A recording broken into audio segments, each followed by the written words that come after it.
Então, mais uma vez, quero agradecer em nome da Ordem dos Economistas do Brasil e da FIA, numa parceria que temos já bastante interessante e que temos esses eventos que nós chamamos de carinhosamente de Momento OEB.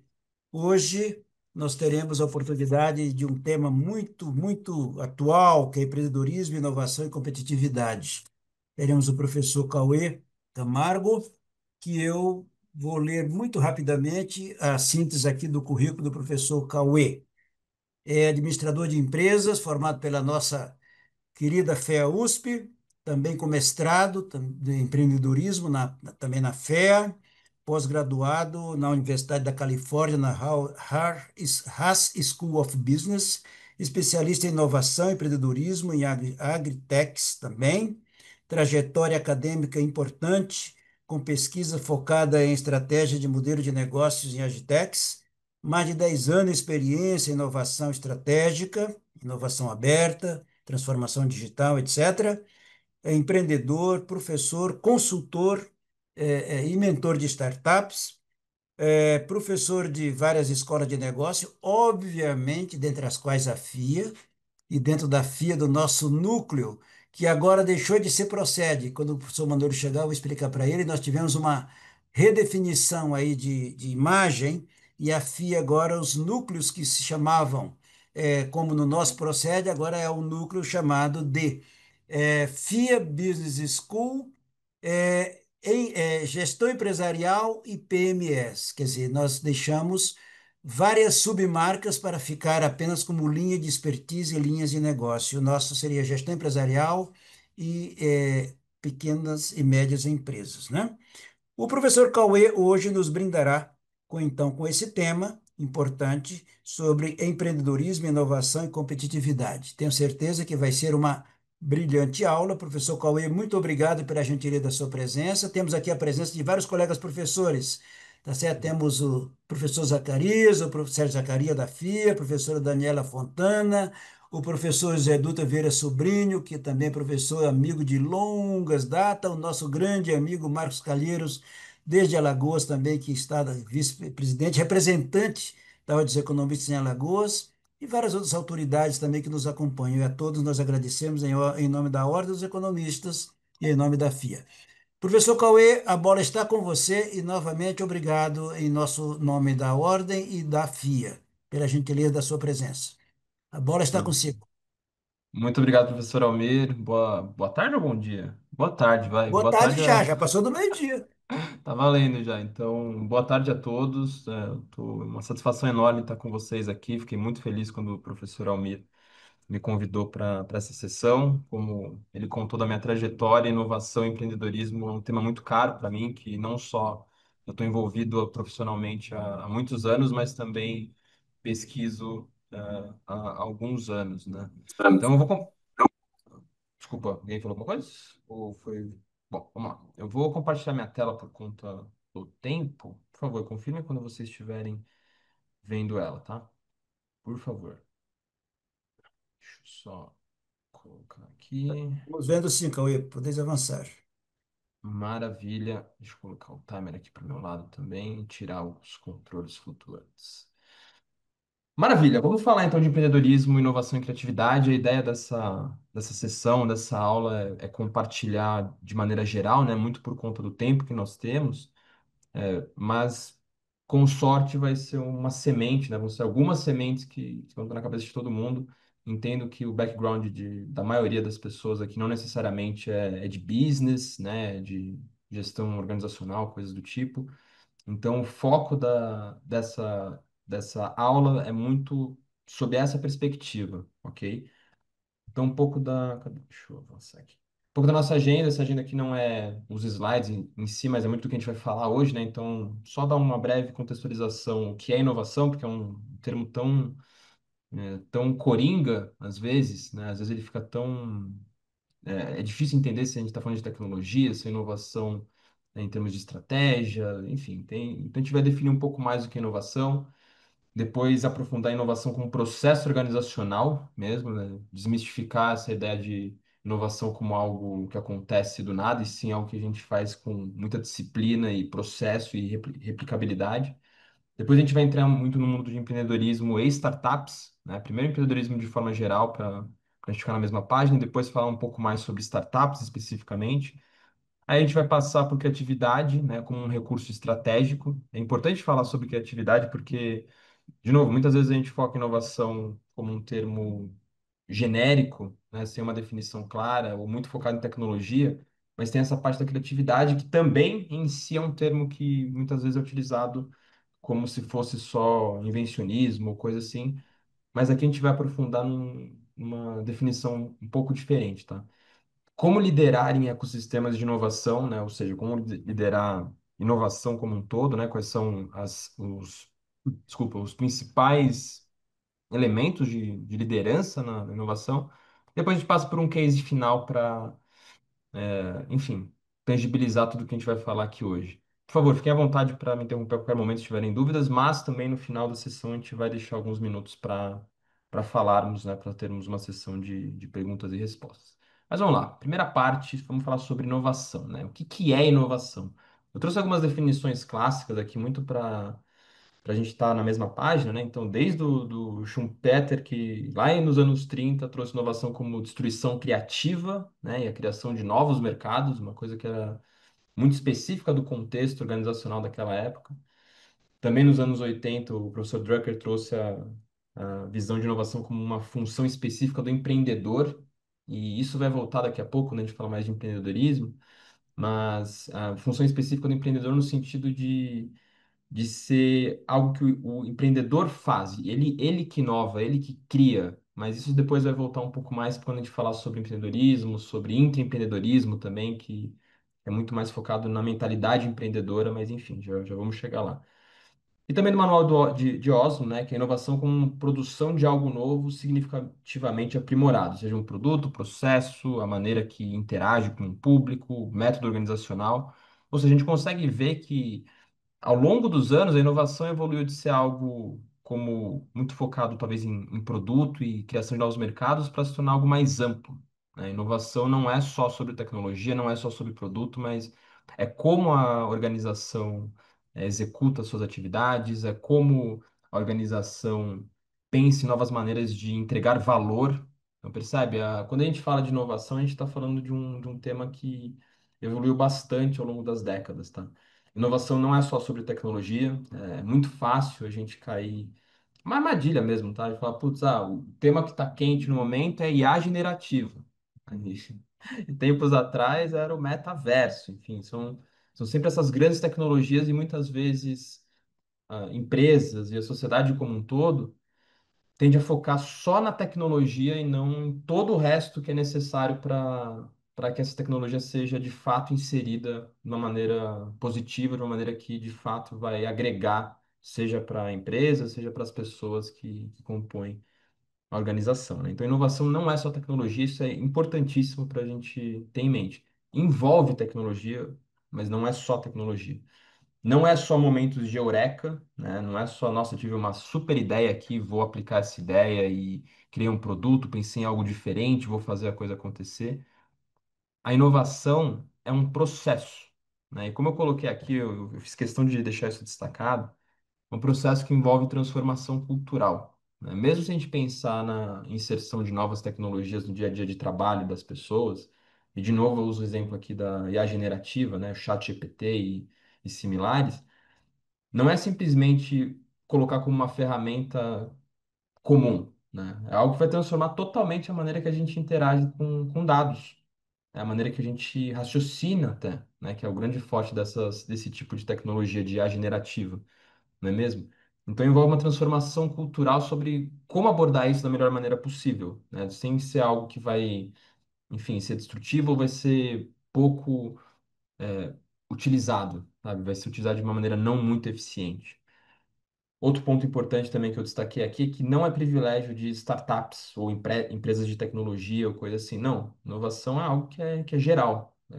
Idealmente, inovação é um tema que deveria estar na mente de todas as organizações, todos os executivos que trabalham enfim, executivos que trabalham com tomada de decisão, né? Quem tiver no papel de tomada de decisão sempre tem que estar pensando em inovação e, claro, de novo, ainda está muito geral aqui, né, o que eu estou falando, mas daqui a pouco vai fazer um pouco mais de sentido quando a gente fala dos tipos de inovação, né? Fala de inovação como processo agora, né? Então, agora eu fiz uma definição mais geral, né, de que inovação não é apenas tecnologia, mas envolve diversos elementos do negócio, de organizações, de estruturas, enfim, mas como processo, né? Assim, um processo bem tradicional, e depois eu vou entrar um pouco mais em detalhes aqui quando eu falar do funil de inovação, mas a inovação passa pela ideação, a criação de diversas ideias do que pode ser feito, né? Criação de um novo produto, criação de um novo modelo de negócio, uma nova maneira de interagir com o cliente, utilização de novas tecnologias, enfim, várias ideias para depois fazer uma seleção dessas ideias. E aí que entra as partes mais difíceis, né? Que é a parte da implementação ou desenvolvimento, até desenvolvimento e implementação dessas ideias e por fim a disseminação, né? Então a gente consegue ver aqui, de novo, eu vou entrar mais em detalhes em instantes quando falo funil de inovação, mas é um processo que afunila mesmo, de sair de várias ideias, de várias possibilidades do que pode ser feito, até chegar no momento que isso é disseminado não só internamente na organização, mas eventualmente com um novo produto para clientes e, enfim, stakeholders de maneira geral. Aqui também vai aparecer uma palavra que vai vir de forma recorrente, porque está totalmente conectada com inovação, que é o aprendizado, né? Exige mecanismos de aprendizado. Inovação não é algo, que nem eu disse, não é só um estalo, inovamos, mas é muito mais essa gestão de risco, das incertezas e principalmente a iteração. A inovação não pode ser algo que vamos desenvolver um aplicativo ou vamos integrar uma inteligência artificial nos nossos processos ou coisa assim. Exige interatividade justamente para ver aquilo que vai melhor se adequar e melhor gerar valor para os stakeholders envolvidos.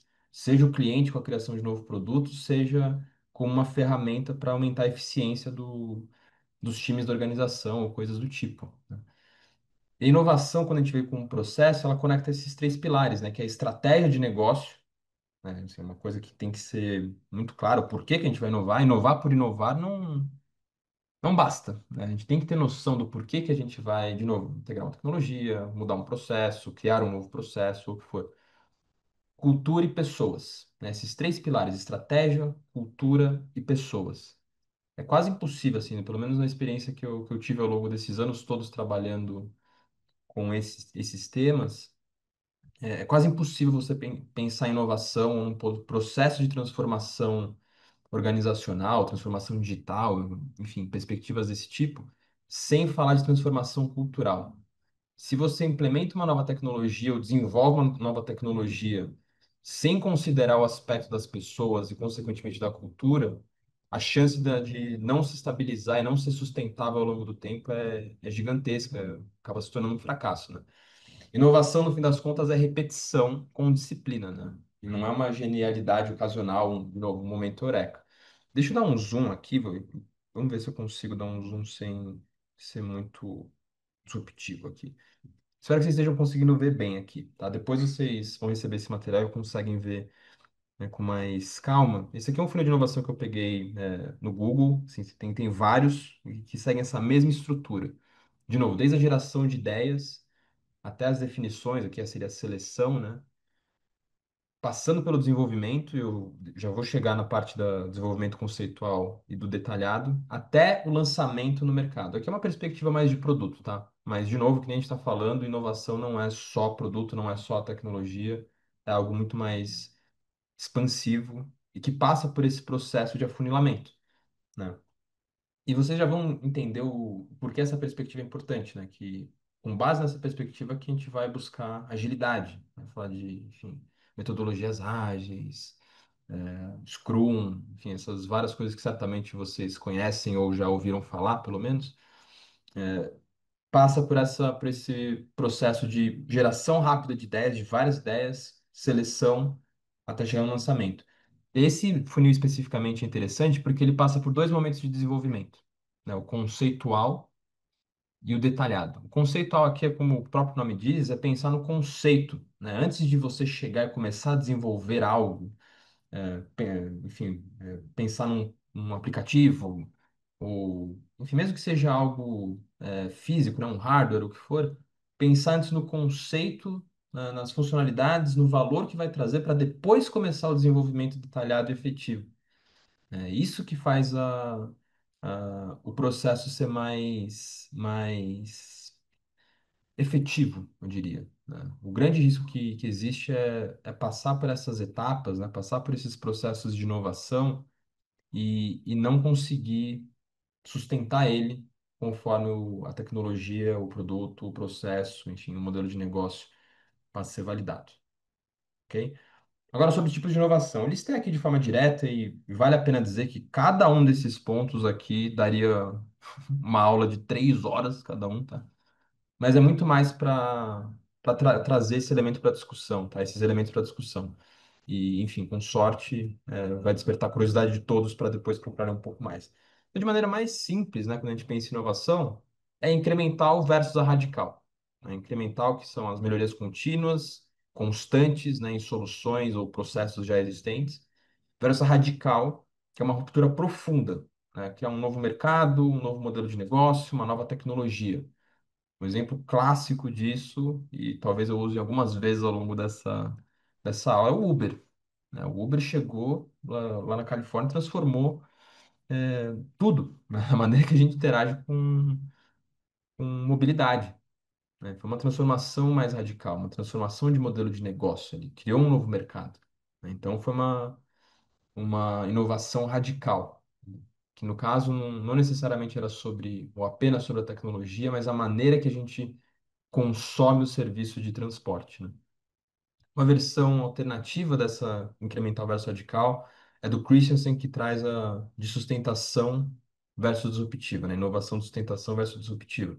Sustentação é aprimorar produtos e processos enfim, soluções de maneira geral para os clientes atuais, enquanto a disruptiva é começar simples e acessível, mas vai transformando o mercado ao longo do tempo, né? Então, ela é uma derivação dessa incremental versus radical. E, de novo, os livros do Christensen são ótimos para aprofundar sobre esses temas.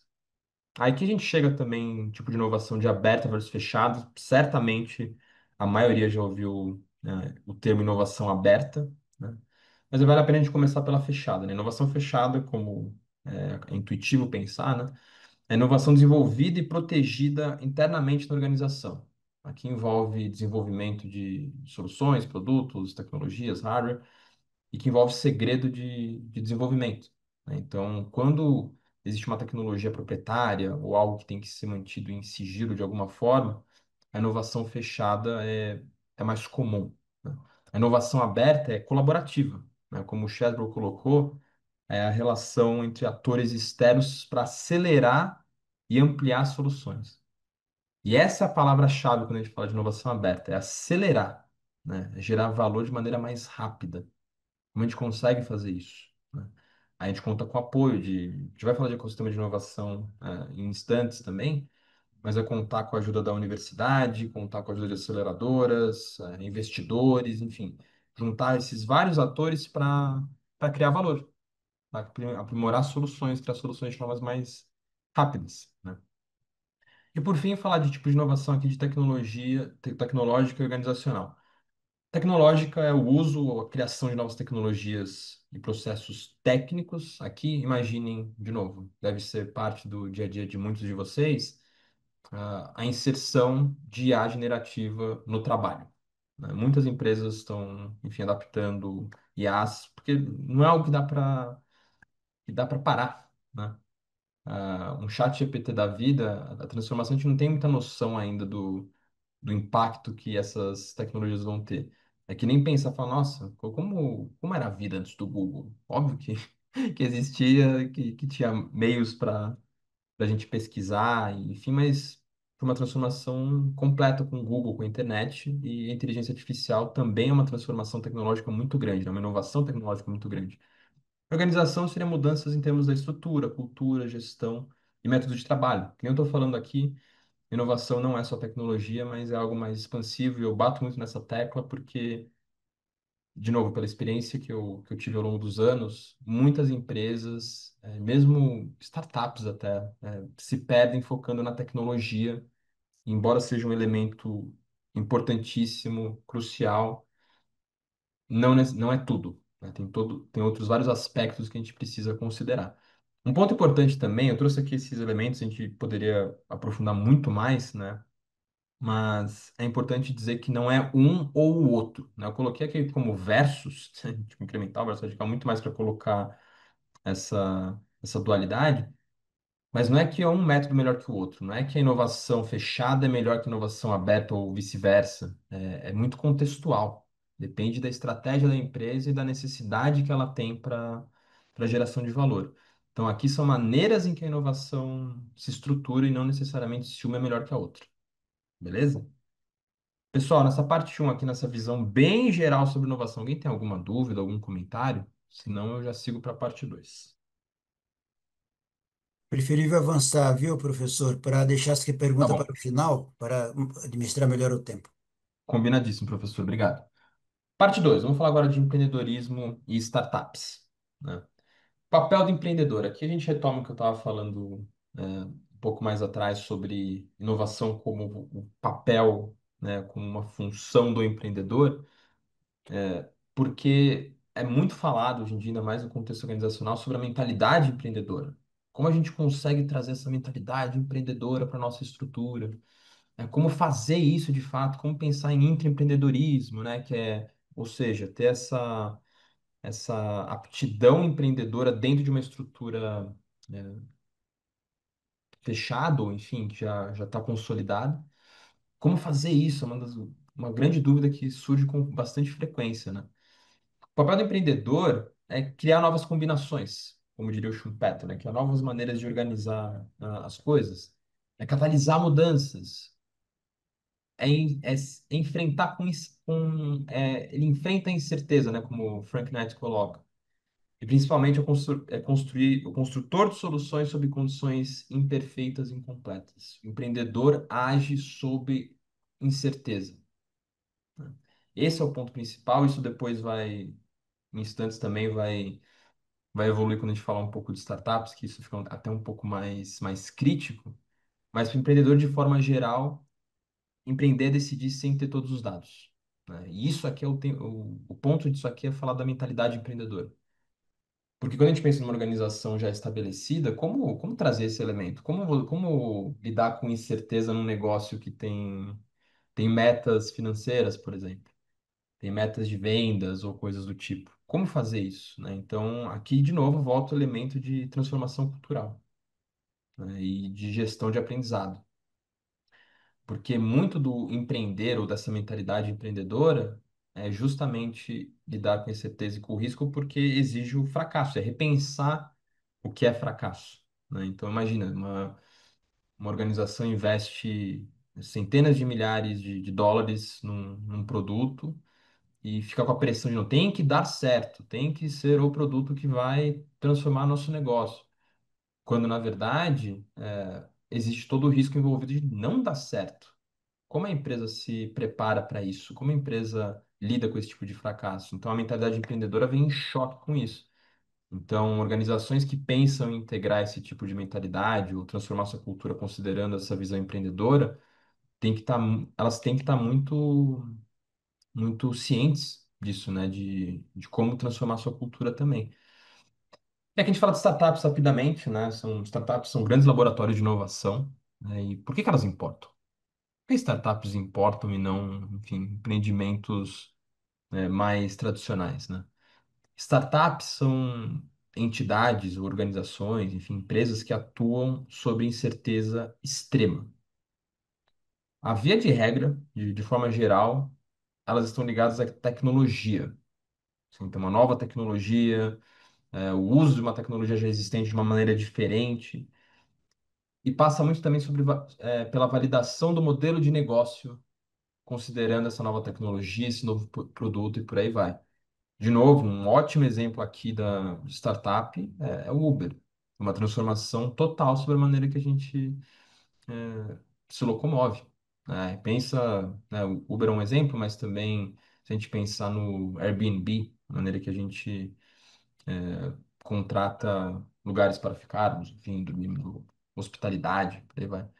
São esses choques que através da tecnologia, é uma transformação que é a maneira que as pessoas consomem e interagem com, enfim, com tudo, não é mesmo?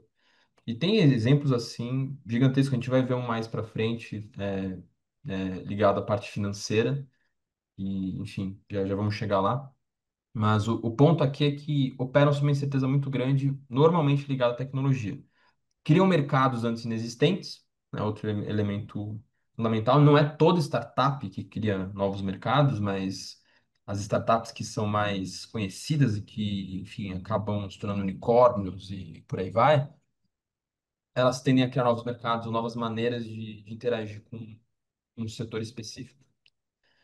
Elas movem a fronteira da tecnologia, que eu estava falando, não necessariamente focam apenas na tecnologia, mas a maneira que a tecnologia é utilizada. Então, essa fronteira tecnológica vai se movendo por conta da ação de startups. Pressionam incumbentes a inovar, né? Então, quem está no setor, quem está, né, envolvido em alguma atividade específica, quando surge uma startup com uma nova tecnologia, um novo produto, um novo modelo de negócio, acaba virando uma grande pressão de competição mesmo, né? Como lidar com isso da melhor maneira possível. E um dos elementos mais importantes, que é esse último aqui, é que são velozes e orientadas à experimentação. Experimentação aqui se conecta muito com a parte do aprendizado, gestão de conhecimento, né? Então, inovar, empreender, ter esse aspecto das startups, né? Como a gente consegue ter essa mentalidade de startup dentro de uma grande organização ou coisas assim, no fim das contas é como lidar com o aprendizado. E, de novo, aprendizado envolve fracasso, né? Então, o quão pronto uma estrutura tá para lidar com o fracasso. A startup, ela lida com essa incerteza, com esse risco assim gigantesco. Dito isso, é um risco tão grande que o retorno esperado é gigantesco também, caso dê certo. Por isso que a gente vê, assim, quando a gente pensa em hubs de inovação, né, seja cidades ou hubs físicos mesmo. Vou usar o Vale do Silício aqui, que é um exemplo clássico, vai. Mas no Vale do Silício surge startup a dar de rodo, né? Assim, é uma coisa maluca. E morrem também, né? Então, tem tantas histórias de sucesso no Vale do Silício de startups que surgiram e até se internacionalizaram, coisa assim, mas tem assim, uma enxurrada, assim, milhares e milhares de startups que fracassaram, né? Então, é uma questão, de novo, que envolve como lidar com esse fracasso, como aprender com esse fracasso e como inserir esse tipo de abordagem na cultura em si, tá? Então, um pouco de startups versus negócios tradicionais brevemente aqui. A startup, de novo, não, já falando de forma genérica, que ela tende a buscar novos modelos de negócio, né? Não a execução de um já validado, ou seja, não é copiar o modelo de negócio de uma empresa já consolidada, com o seu produto já aceito pelo mercado, não. Muitas vezes a startup vai estar nesse limiar de teste mesmo. Fala, putz, faz sentido, a melhor maneira de abordar o cliente é essa tecnologia está sendo bem aceita, não está, como a gente consegue pivotar, que é um termo muito comum também nesse meio, né? Pivotar é essa mudança rápida, sem sair do seu eixo central, por isso que é pivotar, né? Não é uma transformação radical, mas é você fazer uma mudança com os recursos que você tem para seguir por um outro caminho. Enfim, startups, de novo, passa por essa questão de velocidade, experimentação, aprendizado com fracasso, né? A cultura de aprendizado, já falei bastante aqui. Estruturas enxutas, né? Eu, quando comecei a estudar sobre startups lá atrás, na minha cabeça, startup era empresa pequena. Eu tratava dessa forma, startup é uma empresa pequena, tá? Quando, na verdade, a estrutura enxuta não é à toa, né? Uma estrutura enxuta não necessariamente é uma estrutura pequena, mas é uma estrutura que tem o mínimo de fricção possível para tomada de decisão e para velocidade. Então, enquanto a gente tem empresas multinacionais gigantescas com hierarquias gigantes, assim, vários níveis hierárquicos, a startup tende a ser algo mais enxuto e uma hierarquia menor, não por qualquer coisa, a não ser ter a velocidade para tomada de decisão. Esse é o ponto, assim, ter uma estrutura enxuta para tomada de decisão. Né? Esse é um elemento fundamental. E o financiamento orientado a risco. Aqui a gente está falando sobre venture capital, sobre, enfim, rodadas de investimento. De novo, poderia ser um curso inteiro falando sobre investimentos seed, Series A, B, C, essas coisas todas têm todo um racional, uma teoria por trás, mas é muito focado nesse tipo de empresa, não é mesmo? Então, enfim, que de novo são apenas pinceladas para a gente conversar. Indo para a parte 3 agora, falando sobre criatividade nas organizações. Aqui é um elemento interessantíssimo, tá? Muitas vezes a gente fala sobre inovação, empreendedorismo e pula essa parte da criatividade. O que que é criatividade no fim das contas, né? Aqui eu trouxe a definição de um livro que eu li recentemente até. Eu não vou tentar falar o nome do autor, tá? Sem chame raio ali, que, enfim, é difícil falar. Mas o livro chama Criatividade. Tá? Recomendo quem tiver interesse, porque a perspectiva do autor aqui não é tanto criatividade como algo, eu gosto algo artístico ou algo só em termos de desenvolvimento. Não, a criatividade, para esse autor, quem coloquei aqui, a criatividade é resultado da interação entre uma pessoa, um domínio de conhecimento e um campo que valida novas ideias. Uma visão sistêmica sobre criatividade. Não adianta ter uma ideia que, tipo, bolei aqui um holograma X, mas se não é algo que está inserido num domínio de conhecimento claro e é validado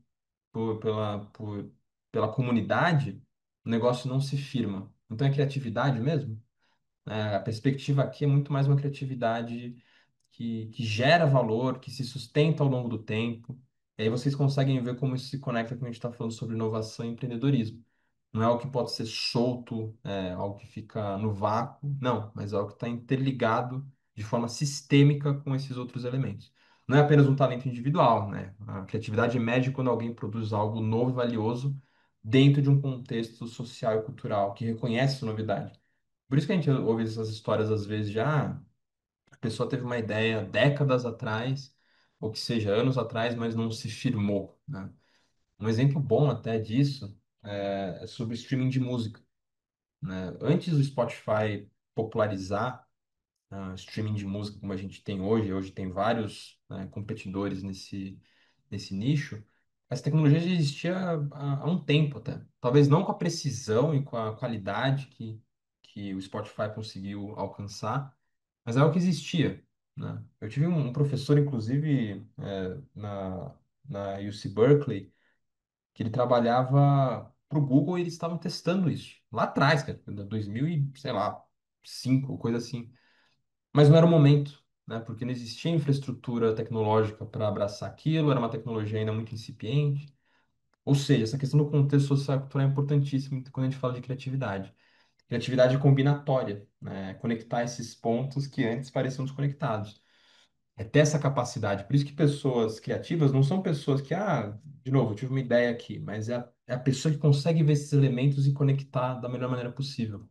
Isso se conecta com o que a gente estava falando sobre empreendedorismo e startups, justamente porque o time fundador de uma startup, né, seja o fundador único ou um time de umas 5 pessoas que seja, uma coisa assim, normalmente vai precisar dessa figura que vai conseguir ligar os pontos quando outros não conseguiam, né? Outro, sim, que é uma figura muito falada nesse meio é o Steve Jobs, né? Ele não necessariamente dominava a tecnologia, mas ele tinha essa capacidade de conectar os pontos. Esse era o valor que ele trazia, né? Essa criatividade dessa forma. Enfim, criatividade, eu recomendo bastante esse livro que traz insights interessantíssimos sobre, de novo, criatividade não como algo no vácuo, mas conectado a elementos muito maiores. Aí traz exemplos sobre música, sobre negócios, sobre, enfim, ciência de diversas formas, enfim. E como organizações gerenciam a criatividade, né? Aqui, de novo, conectando todos os pontos quando a gente está falando de inovação, de- da mentalidade empreendedora e por aí vai. Primeiro, a cultura da psicológica segura, né? Que é um exemplo clássico do Google aqui eu trouxe Project Aristotle, mas eu vou falar especificamente do Google aqui. Mas é ter esse ambiente em que psicologicamente é incentivado a tentativa, O erro é abraçado e não rejeitado de forma completa. Que é aquilo também, né? Não é errar por errar, né? Tipo, eu vou errar de propósito. Não, mas é estar disposto a tentar coisas novas, sabendo que pode existir fracasso e com esse fracasso que você aprende com ele, né? Uma organização que gerencia a criatividade de maneira positiva, ela traz autonomia e um propósito claro, que se conecta com o que a gente estava falando sobre estratégia lá atrás.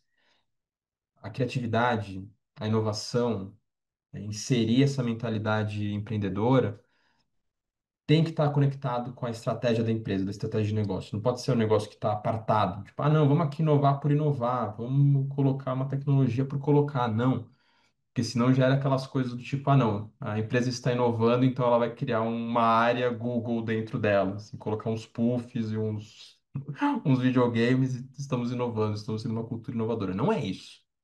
Mas é justamente ter essa autonomia e o propósito claro para do porquê inovar, né? Buscar diversidade cognitiva, né? Não só diversidade de maneira geral, mas diversidade de pensamento, principalmente. Estruturas que alternam foco e liberdade, né? Aqui tem também um exemplo clássico do Google, do investimento de tempo, né? Então, assim, 80% do tempo focado nas principais atividades e 20% do tempo das pessoas que trabalhavam no trabalho lá, enfim, focado em criar, pensar coisas novas. Foi assim que surgiu o Gmail, foi assim que surgiu vários dos produtos do Google, né? Esses 20% de foco em coisas novas e por aí vai. Ter essa liberdade para fazer isso, mas, de novo, de maneira estruturada e focada, né? Incentivos que valorizam o aprendizado, de novo, a palavra aprendizado, e não apenas eficiência, né? O aprendizado aqui, me perdoe se estou sendo repetitivo na questão do fracasso, enfim, mas é justamente como lidar com o erro, né? Não apenas aprender que estou aprendendo coisas novas ou coisas assim. E também a questão de ritmos, aqui entra um pouco sobre metodologias ágeis, né? Então, pensar em estruturação de sprints, hackathons, rituais de ideação, tudo isso não é para ser, não que não seja divertido, tá? Mas não é apenas para ser divertido ou rápido o que for, mas muito mais sobre como testar rápido as coisas, como, enfim, encontrar maneiras de melhorar de forma mais rápida, como aprender mais rápido, né? E aí, assim, falando rapidamente, nem tinha incluído aqui, mas uma diferença clara, né, entre o desenvolvimento ágil e o tradicional, que muitas vezes é chamado de cascata ou waterfall, né? O desenvolvimento tradicional de uma solução, né, de um software, tendia a ser, vamos desenvolver o software inteiro, como se fosse uma cascata mesmo, e todo o valor dele só vai ser visualizado quando terminar o desenvolvimento. Por isso que é uma cascata, né? Até chegar no rio, enfim. Tem que ter um blocão de valor no final, que é o produto desenvolvido, certo? A metodologia ágil pega esse blocão de valor e quebra ele. Em vários momentos em que você vai adicionando um pouquinho mais de valor conforme vai fazendo as iterações, que é a visão clássica de um círculo, né? De fazer uma iteração, né? Isso muda tudo, porque você vai conseguir enxergar problemas, enxergar o que de fato gera valor, seja para o cliente, seja para o usuário interno ou o que for, muito mais rápido. Esse é o valor da metodologia ágil, né, do desenvolvimento ágil. De novo, é uma conversa que a gente poderia passar horas aqui falando que teria que falar, mas apenas para ilustrar um pouco, tá? A parte 4 agora, para a gente estar chegando já no fim, falar um pouco de ambidestria, né, ambidestria organizacional, liderança em ecossistemas de inovação e os ecossistemas em si. O que é ambidestria organizacional e por que que eu trouxe isso aqui? Primeiro, porque eu estudo isso há um tempo já, é, e porque isso aqui tangibiliza bastante esse dinamismo do conhecimento, né? A ambidestria organizacional está muito conectado com gestão de conhecimento, que, enfim, acaba englobando tudo que a gente falou até agora. Mas é como as organizações, né? Por que que é importante a se organizacional? Como as organizações precisam explorar e, no caso, inovar e também explorar no sentido de operar com eficiência. E por que que é duas vezes explorar? Porque os termos em inglês originais, né, é o exploitation e exploration. A tradução para o português se torna explorar, né? Mas é um explorar inovação e um explorar, busca por eficiência. Como equilibrar esses dois elementos, né? Isso que é MDC organizacional. não é um, uma decisão pontual e, enfim, rígida. Tipo, fomos ambidestros, pá, não. Mas é muito mais uma busca por equilíbrio constante, né? De como a gente tá inovando o suficiente, a gente está conseguindo manter eficiência operacional, sabe? A gente consegue pensar em novos produtos ao mesmo tempo em que a gente não deixa as nossas fontes de receita caírem ou coisa assim, né? Então, essa tensão natural entre a criatividade e a disciplina, que a gente estava falando aqui até agora.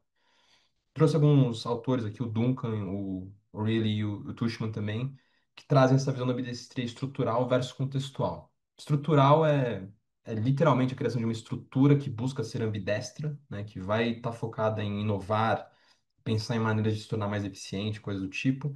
E contextual, que é muito mais a ambidestria organizacional como um elemento da cultura da empresa. Tá? Eu trouxe essa imagem que eu achei ela super interessante porque ela traz bem essa dicotomia e é bem aquela coisa do cérebro racional versus é, mais emocional, enfim.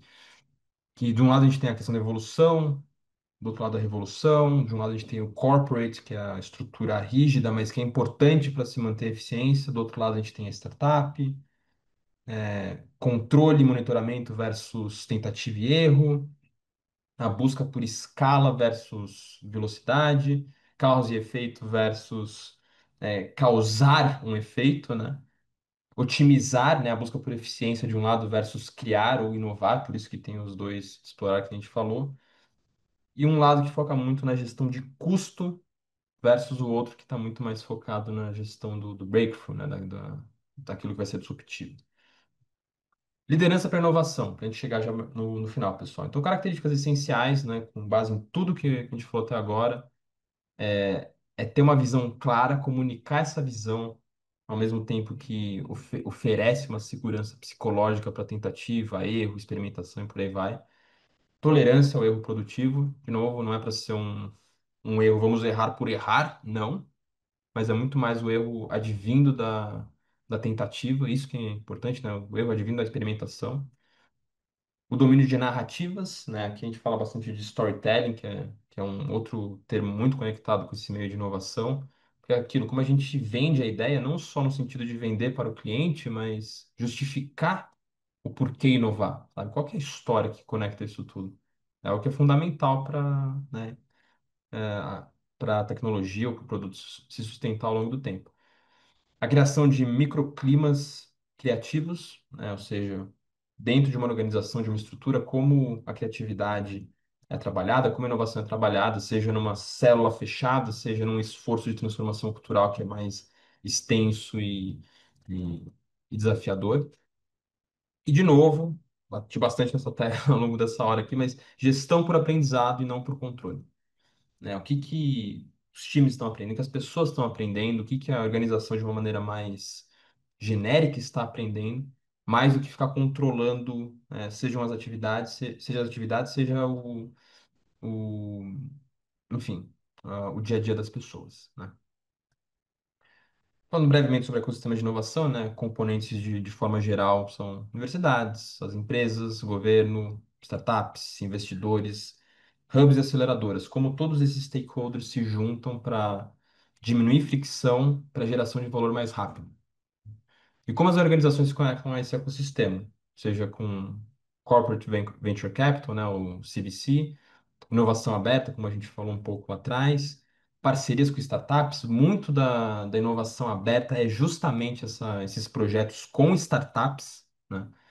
E um projeto com startup é diferente de um projeto com um fornecedor tradicional, porque é uma cultura que é muito em choque muitas vezes, né? Eu tenho experiência, assim, eu teria vários cases para contar, mas muito da dificuldade de uma grande empresa ou uma empresa tradicional contratar uma startup são os processos internos, velocidade de contratação, burocracias e por aí vai. Laboratórios e hubs de inovação, né? Muitas empresas e startups se conectam através desses hubs de inovação e o Brasil tem vários. Acho que um exemplo muito conhecido é o Cubo, né, do Itaú. Um específico do agronegócio é o antigo Agtech Garage, que hoje é PwC Agtech Hub, né, que fica em Piracicaba. Piracicaba é uma cidade, né, um polo de inovação no agronegócio muito forte, enfim. Programas de aceleração entre empreendedorismo, essa palavra aqui também muito utilizada, empreendedorismo no sentido da mentalidade empreendedora, e aquisições estratégicas, né? Comprar uma startup. E quantas histórias nós conhecemos de uma startup que foi comprada e morreu, né? Por quê? Pelo choque cultural. Então, vejam, assim, conectando todos os pontos dessa nossa conversa. Inovação não é só tecnologia, é processos, é pessoas e, principalmente, se puder deixar uma semente bem plantada, pessoal, é cultura, né? Transformação cultural. Isso é, assim, é fundamental.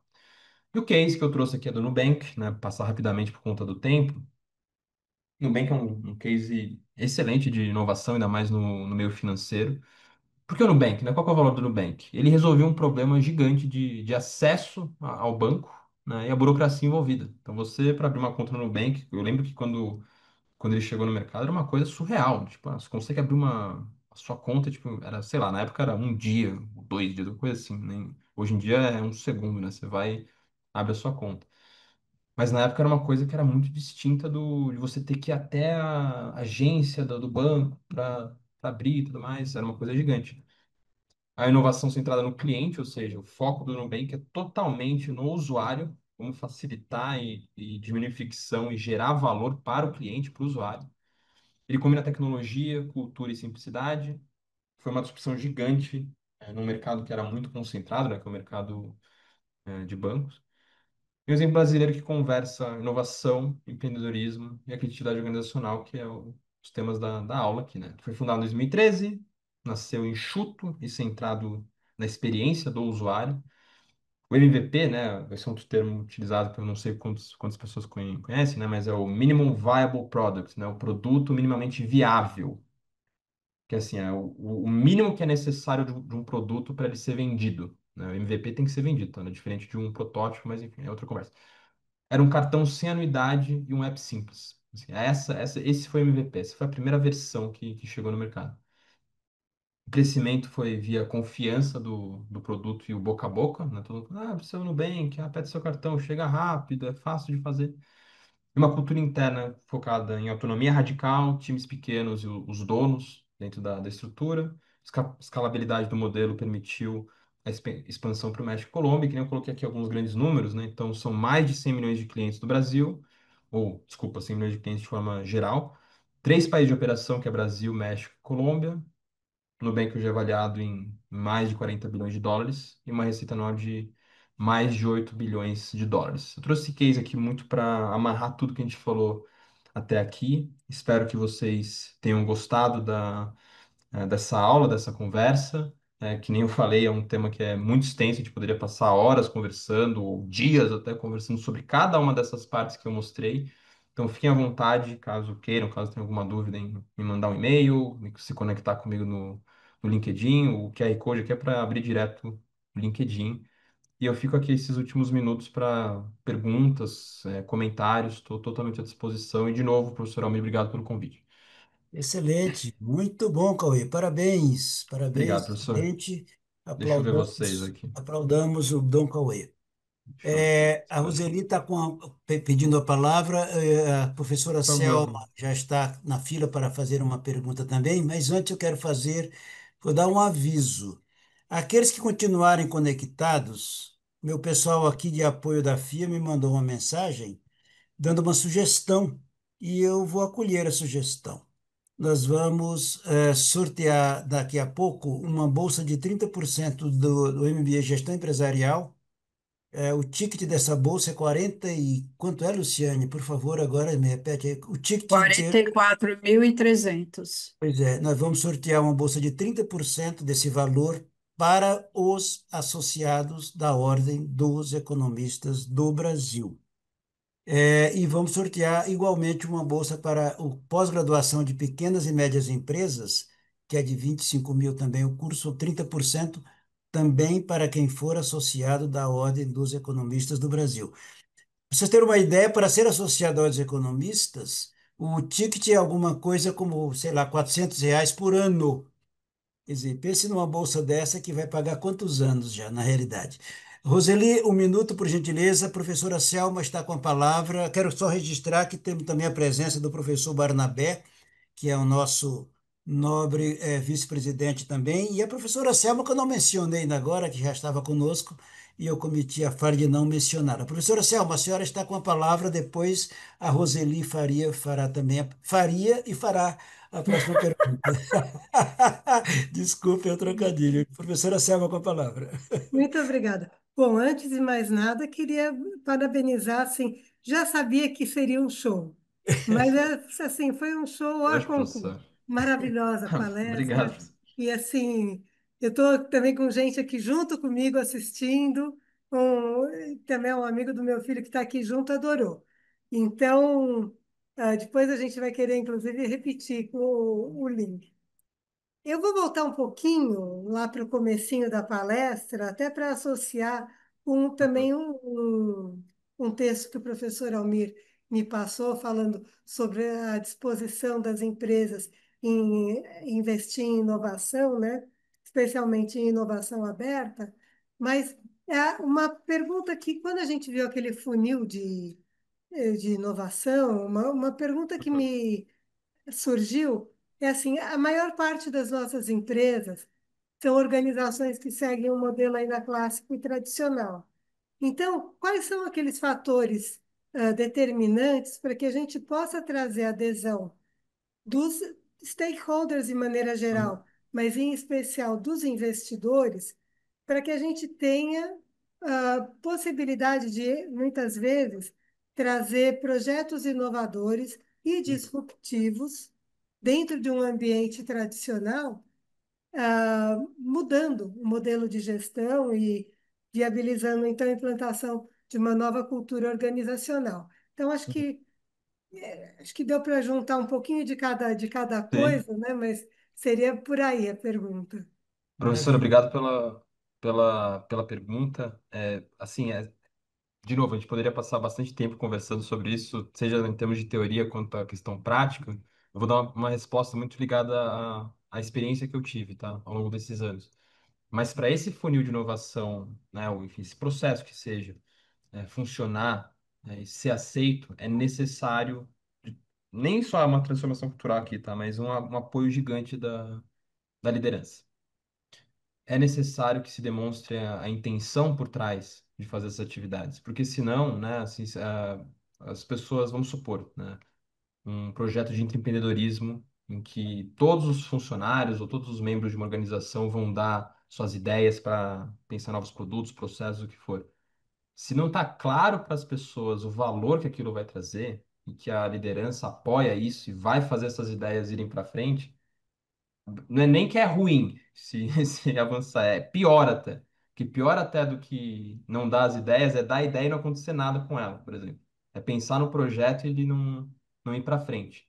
Então, eu diria que para o funil de inovação, para esse tipo de processo funcionar, tem que ter um apoio gigante da liderança e uma intencionalidade por trás, sabendo também que é um processo é, que demanda tempo, né? Não é um negócio que se transforma em um segundo. Eu respondi sua pergunta, professor? Respondi sua pergunta? Respondeu, Selma. Está satisfeita, professora Selma? Senão eu amplio mais a resposta. Está Muito ótimo. obrigada. Tá ótimo. Muito Roseli, obrigada. na sequência, a Marta Gonzaga. Eu pediria que fossem breves, são 12 horas e 57 minutos. Nós temos um compromisso com o tempo, porque as agendas todas estão correndo naturalmente. Imagina. Professora, Roseli Faria, por favor. Vejo que você é da FIA também, não é, Roseli? Do CAPEX, turma Ah, 19, professor. maravilha, A maravilha. professora Selma está, inclusive, dando aula para a gente atualmente, né, professora? Avance, Feliz Roseli, de por ver, favor. de vê-los aqui. Professor, primeiro, muito obrigada, palestra incrível, mesmo em tão pouco tempo, trouxe Obrigado, muitos Zeli. conceitos Obrigado. importantes. Baseado no que a professora Selma falou, em complemento, na verdade, tem que existir uma transformação na liderança. Então, se você pudesse trazer um pouquinho das Uhum, competências que seriam essenciais para a empresa começar a olhar para as pessoas, a desenvolver nas pessoas, para ter esse contexto de inovação, porque uhum, passa por isso também, né? A empresa pode totalmente. ter a intenção, mas se as pessoas não têm esse apetite, por risco, enfim. Então, Uhum. não vou me estender mais a essa pergunta. Obrigada. Roseli, obrigado pela pergunta, que acaba sendo uma maneira de a gente falar sobre outro aspecto, né? Muito de inovação, de movimentos de inovação dentro de empresas, são colocar as pessoas certas nos lugares certos, né? Por isso que muito de transformação cultural, transformação digital, o que for, envolve trazer pessoas de fora com uma mentalidade específica, que nem você falou, aptidão a risco, né? Ou abertura, ou um método de gestão mais aberto, ou o que for, trazer uma pessoa de fora para conseguir injetar isso na empresa. Porque muitas vezes uma liderança que já está há muito tempo numa organização, né? Enfim, vai ter dificuldades em agir de uma forma diferente, né? Então isso às vezes é um pouco controverso falar, mas é importante, assim, pensando no contexto da empresa. Em termos dessas características, que você falou muito bem, a aptidão a risco, abertura, disposição em testar com frequência, abertura para conversar com as pessoas, né? Quantos líderes a gente conhece que tem uma distância, né, dos liderados? Mas é justamente ter essa proximidade porque é no dia a dia, as pessoas que estão né, na ponta, vamos dizer assim, dos processos que vão saber dos problemas reais ou os focos de geração de valor, né? Então, enfim, a gente poderia, de novo, falar bastante sobre isso. Tem uma literatura muito extensa sobre essas características, mas espero ter pincelado um pouco sobre para responder. Obrigado pela pergunta, viu? Obrigada, professor. Satisfeita? Ok, Marta Gonzaga, você com a palavra e pediria a gentileza de considerar como sendo a última pergunta, que são 13 horas. Por favor, Marta. Tá, seu Tá no microfone mudo. está fechado, Marta. Por favor, abra. Na minha pontualidade é uma coisa absurda. Não vai conseguir? Agora já acho que vai. A Marta abriu e depois fechou de novo. A Marta Não, não não tá consegue abrir o conseguindo? telefone. Tá bem. Não, não estamos te ouvindo, Marta. Se quiser mandar depois uma Marta, mensagem, você enfim. pode mandar a pergunta no chat No se chat você também, se quiser. quiser. Uhum. Não está conseguindo abrir, não é? Sem Então, tá problema. bem. Então, em virtude da Marta não pôde fazer a Oi, pergunta. consegui. Agora foi. Opa! Então, Nossa, no avance último agora. Consegui. segundo, hein? No último segundo. Vou ser bem breve. Cauê, quando eu recebi teu convite ali no e-mail, né, chegou ali, eu fiquei muito entusiasmada, e eu sou muito Legal, mano. entusiasta quando fala de inovação. É um Aham. breve relato. Eu Por trabalhei favor. numa empresa durante 20 anos, um grande gigante do varejo, e eu sempre fui aquela de ideia. Então, eu ia na loja, prestava atenção em alguma coisa que acontecia na loja, voltava e escrevia aquela ideia. Até que eu tive um líder, que foi o ponto que você falou, me disse assim, Uhum. Miriam, coloque todas essas ideias no papel. E eu comecei a colocá-las no papel. E quando eu me dei conta, tinha mais de 20 projetinhos, assim que eu chamo, Uhum. sabe? Uhum. Que são Sim. meus filhinhos. Tive mais de 20 ideias que eu fiquei aguardando o momento certo para compartilhar com alguém. E aí chegou Uhum. esse momento certo, a empresa aderiu ali a uma área de inovação, e eu fui apresentar essas ideias.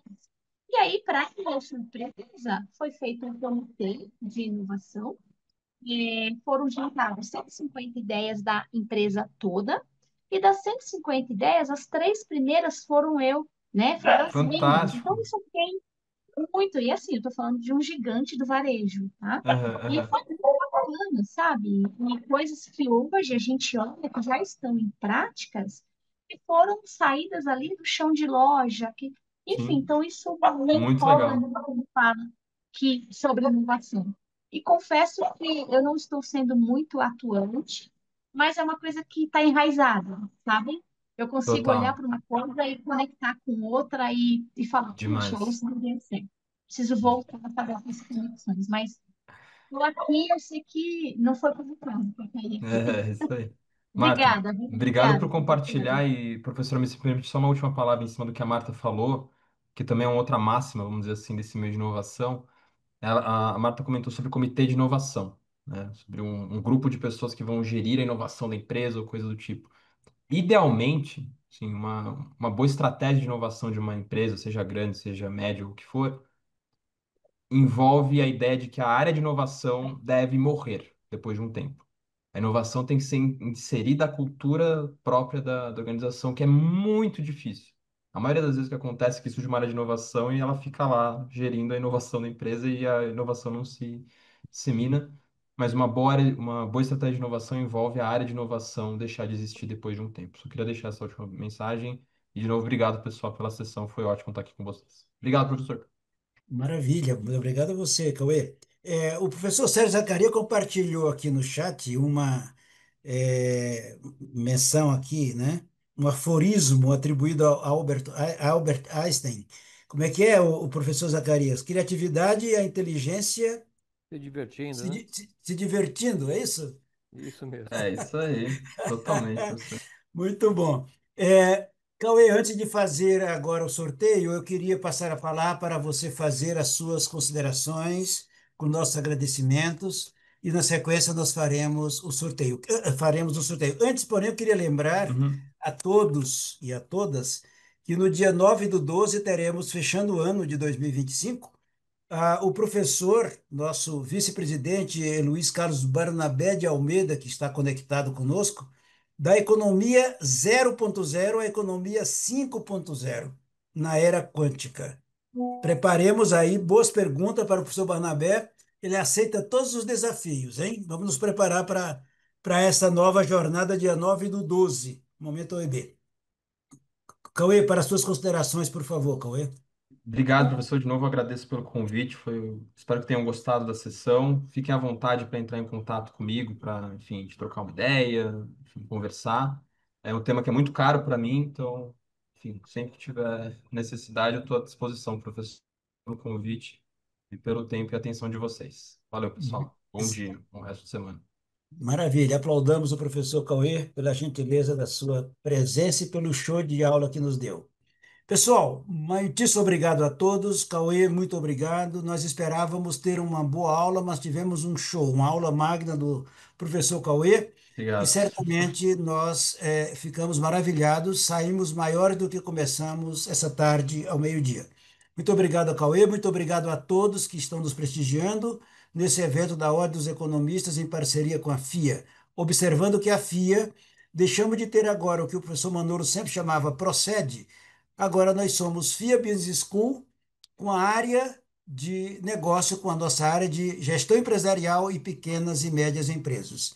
Todos os nossos programas migraram para linhas de expertise dos nossos coordenadores. Nossos, porque eu também sou coordenador e sou membro do Conselho Curador, vice-presidente do Conselho Curador da FIA. Então, muito obrigado a todos pela gentileza e até dezembro, se Deus quiser. Um abraço a todos. Tudo de Boa tarde bom. a todos, pessoal. Muito obrigado. Um abraço. Obrigado. Tchau, tchau.